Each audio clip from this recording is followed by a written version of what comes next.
La Revolución Rusa es un movimiento político, social y económico que estalló en el año 1917 en el Imperio ruso. Este episodio, por las trascendentales consecuencias que derivaron de él, es considerado como uno de los más grandes acontecimientos de la época contemporánea. La consecuencia fue el derrumbe de la dinastía de los zares, herederos de los emperadores romanos, lo que significó la abolición del sistema absolutista y despótico hasta entonces imperante. La revolución trajo consigo como resultado un gobierno de corte comunista dirigido por Vladimir Lenin. Las consecuencias que motivaron la revolución rusa fueron: primera causa.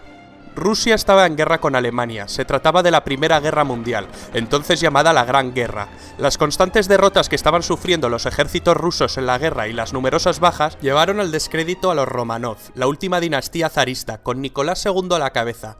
Años antes, en 1905, tuvo lugar una primera revolución tras la derrota rusa ante Japón en la guerra ruso-japonesa.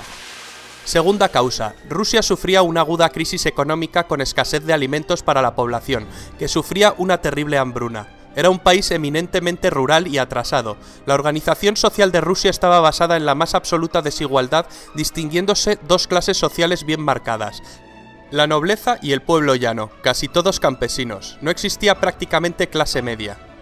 La tercera causa la encontramos en la esposa del zar Nicolás II, la emperatriz Alejandra, de origen alemán, tremendamente impopular y enemiga de cualquier reforma favorable al pueblo.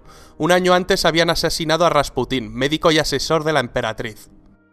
Estas causas, unidas a un invierno muy duro, fueron el detonante que hizo saltar la revolución.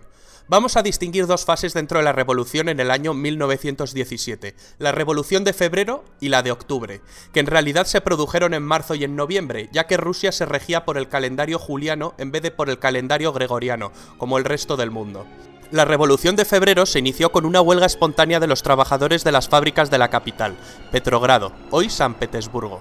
Los días siguientes, las huelgas y manifestaciones se generalizaron por todo Petrogrado, y la tensión fue en aumento. Las manifestaciones cada vez fueron más multitudinarias. El ejército no contó con los medios para reprimir la revolución, y Nicolás II, el último emperador de Rusia, tuvo que abdicar. El primer episodio de la revolución se había saldado con más de un centenar de víctimas, principalmente manifestantes. La caída rápida e inesperada del régimen suscitó en el país una ola de entusiasmo y un sentimiento de liberación. Un gobierno provisional sucedió al poder absoluto rápidamente. Este gobierno lo acabaría encabezando Alexander Kerensky. Estas primeras semanas llenas de esperanza y generosidad fueron muy pacíficas, tanto en las ciudades como en las zonas rurales. No hubo represalias contra los antiguos siervos del zar. Se decretó libertad de prensa, de reunión y se permitió la entrada de exiliados políticos, entre ellos la entrada del revolucionario Vladimir Lenin, que vivía en el exilio. Las posiciones se empezaron a mover. Los soviets, que eran asambleas populares de obreros, soldados y campesinos, en un principio permitieron al gobierno provisional gobernar, pero insistieron en una prerrogativa para influir en el gobierno y controlar diversas milicias. La masa de trabajadores y campesinos se politizaba. El pequeño partido bolchevique, liderado por Lenin, quien impuso una radicalización estratégica, se hizo portavoz del creciente descontento general y se convirtió en depositario de las aspiraciones populares.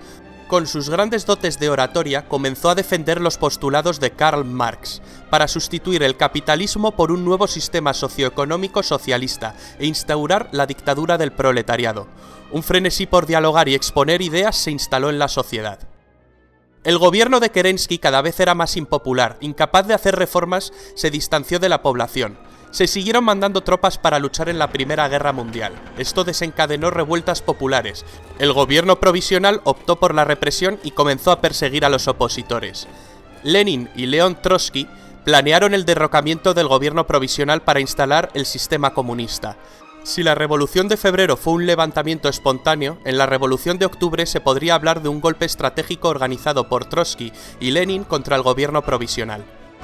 En la Revolución de Octubre, en Petrogrado, los soviets se apoderaron de los puntos estratégicos de la capital y asaltaron el Palacio de Invierno, derrocando al gobierno provisional. Lenin anunció tres medidas: una paz inmediata, un decreto sobre la tierra para distribuirla entre los campesinos y la formación del Soviet de Comisarios del Pueblo, o Sovnarkom, que organizaría unas elecciones para elegir a una asamblea constituyente. El partido bolchevique de Lenin resultó derrotado en las elecciones. Lenin mandó disolver la asamblea. democráticamente elegida al estar en minoría. Esto desembocaría en una guerra civil. Los bolcheviques crearon la Cheka, una organización de inteligencia política y militar para aplastar cualquier tipo de disidencia. Sus métodos de represión no se limitaron a detenciones y fusilamientos en masa, sino que utilizaron brutales métodos de tortura. Aparecieron los primeros campos de concentración. El terror rojo había comenzado. En 1918, el que fuera zar de Rusia, Nicolás II, la zarina Alejandra y sus 5 hijos, que se encontraban recluidos en una mansión de los Montes Urales, fueron masacrados por un grupo de revolucionarios. La guerra civil que enfrentó al ejército rojo de Trotsky contra el ejército blanco se saldó con la victoria del ejército rojo. Se había impuesto el leninismo y la dictadura del proletariado.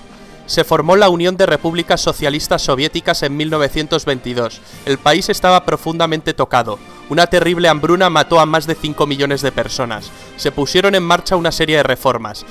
El partido es dirigido de forma vertical, de arriba hacia abajo.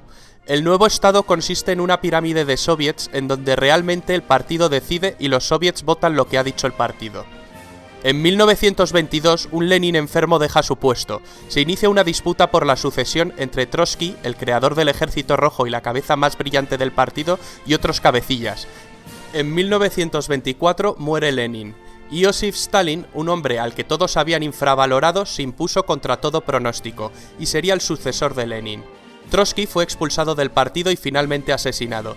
Stalin impuso un gobierno totalitario y sangriento y elevó a la Unión Soviética a la categoría de gran potencia política, económica, científica y militar del mundo. La Unión de Repúblicas Socialistas Soviéticas duraría hasta el año 1991.